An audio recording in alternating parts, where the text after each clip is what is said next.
Well, when I sobered up, how I felt about me is realizing that I needed to be a good mom. I went and got Ivy and Robert and Dean back from my mom's because they didn't want to come home. Ivy said at the age of 7, I don't want to live with you guys anymore. I want to live with my kid. You guys drink too much. That's a mouthful from a 7-year-old. So I knew I didn't want that.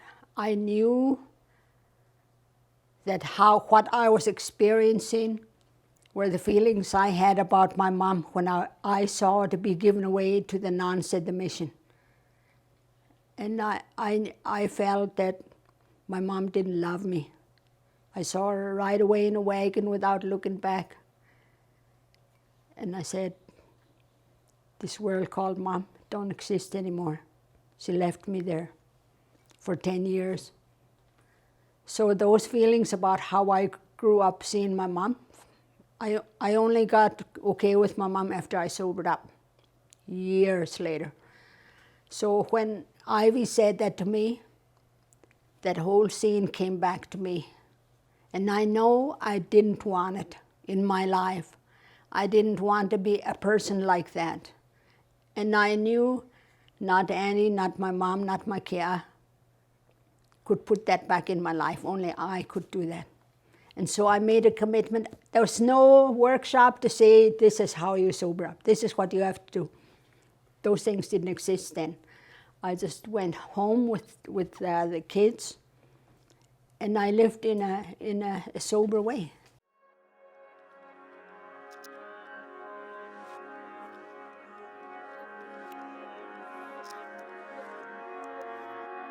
Some people didn't have faith or didn't have a prayer.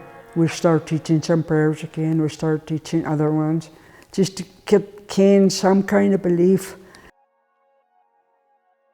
With my being sober all through the years, I just continue with my spirituality, and I'm really proud to be here in this church. I feel good about what we did. I really feel honored that that film happened in that time where it was meant to. We grew together in our sobriety. All of us trying to keep sober together, to a lot of strength for us to do that together. Where we all were sad and in pain and going through a lot of things. It was an honor to do that film, The Honor of All, and I know it helped a lot of people. I still use that film as my stepping stone to keep my sobriety. I know that it wasn't going to help, a lot of people. I just wasn't, knowing the exact scope of this, how it was going to help so many people all over, and I just wanted to be a part of that too, in someone else's healing journey. I played, pretty sure it was Auntie Laura, who had violence happen in her family. And I remember they said you just have to look like you're confused, but you're concerned and you don't know what to do. So I thought, well, that's easy to pull off. That's kind of like how my life goes sometimes. Life has interesting things, and that's one of the teachings when they did the Honor of All. I don't know, something magic happened in Alcala, like where people just knew to be out there for one another and to support one another. Months later, they came back with the finished product, the Honor of All, and showed it in the gym there. I'm telling you, that was quite a day. Everybody was dressed. We ate, saw the movie, and then the hugs went on for a while. Everybody needed to acknowledge one another. It was really, really, I think, the most important day ever in Esk'etemc regarding coming together. It was emotional. It was funny, and because many funny things happened while we were doing the video and stuff. But It was, the honor fall has definitely impacted this community. I look at Kenny Johnson. I look at Freddie Johnson. I look at Grandma Megat. Our culture too, ceremonies, fasting, you know. I look at Kenny Johnson and how much he's done for the community. You know, he's always willing, doesn't care what time of day, evening, you go there and you need to cry, he'll have that shoulder for you to cry on. Like, you know, that's what I love. And then Freddie too, like just going to a few AA meetings and hearing him speak, how similar we're all, our like minds are, because he was even saying, I could be good as I've been sober this long, but some days I can get angry like a snap, and then I have to calm down, and you know, and I really like that. And another one was Irene Johnson, what she had to say in the honor of all, what she had to her little input too, how being sober changed, like how all these opportunities came, and you know, it just excited me, like, wow, I hope to be as good as Irene too. Like, I think I look at myself and I'm almost like, I'm working in the band office. I've been a year sober. I'm learning all this stuff. Where I struggle with what happened to wellness in recovery. See, you put the plug in the jug, anybody can do that. Anybody can sober up.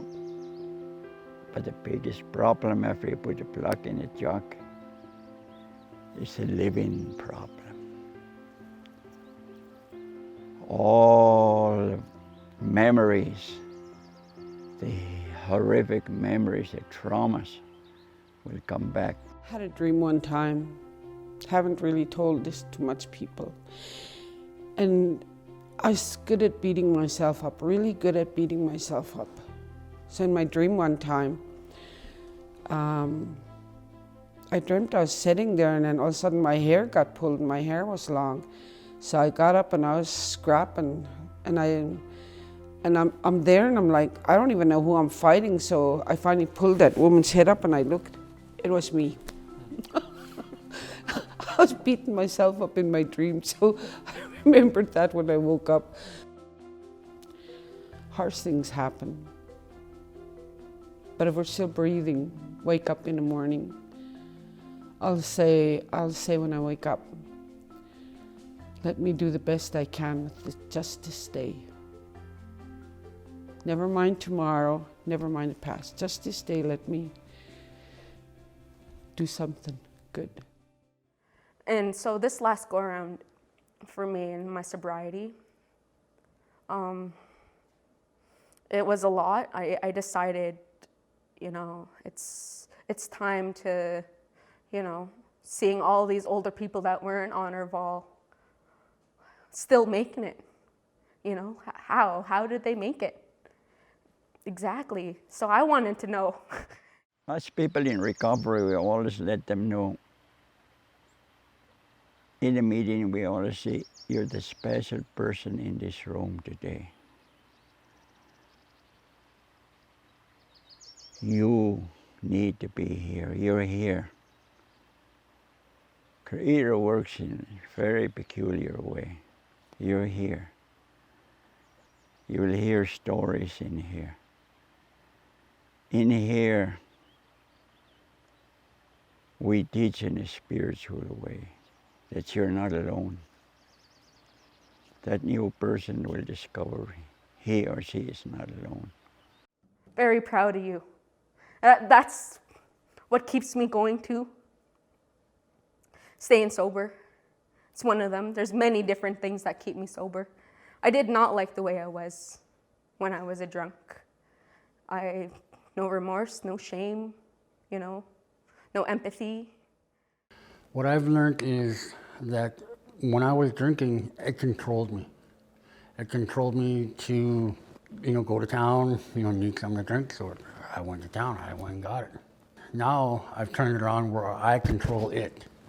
Nobody ever really quits. They learn how to control it. That's how I am seeing it, and it's working wonderfully for me. And I find in sobriety, to lend my ears when people need to have somebody listen. For one, keep breathing, keep moving, keep praying. And if you can't believe in yourself right now, know that I believe in you.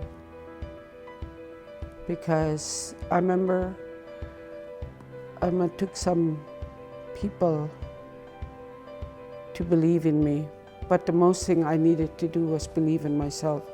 And sometimes when you're not in a good place, it's hard to believe in yourself, to walk that road. Basically, to take it easy, like don't jump in everything to volunteer for everything, because you'll just wipe yourself out.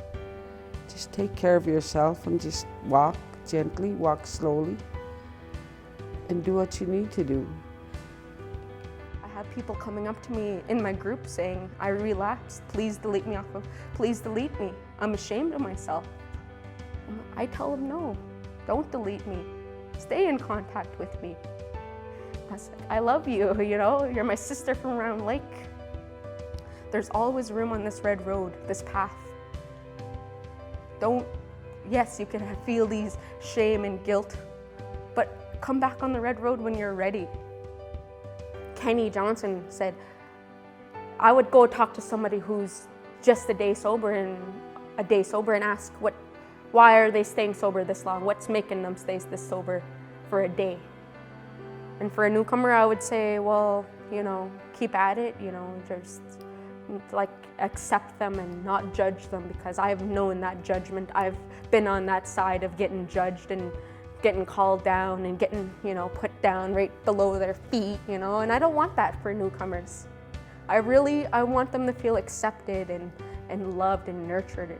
Yes, this is the benefits, this is sober this long, but yet there's still these struggles we go through, these obstacles. There's always going to be a bump in the road. It's just a matter of how you deal with it. And like, some people come up to me and are telling me about their hard days. I'm like, what's a road without bumps, potholes? And get away from the influence that society does, where you're better than and stuff like that, And if there's drinking still going on, to take a look at that and know it. I don't think there's anybody that drinks that like what they do, but to look past that and still care about them as a person and accept them and work with them. That's all we need to do. Be open to one another and value who they are as a person, because they have gifts. When they shine, and that's who we are as Esk'etemc.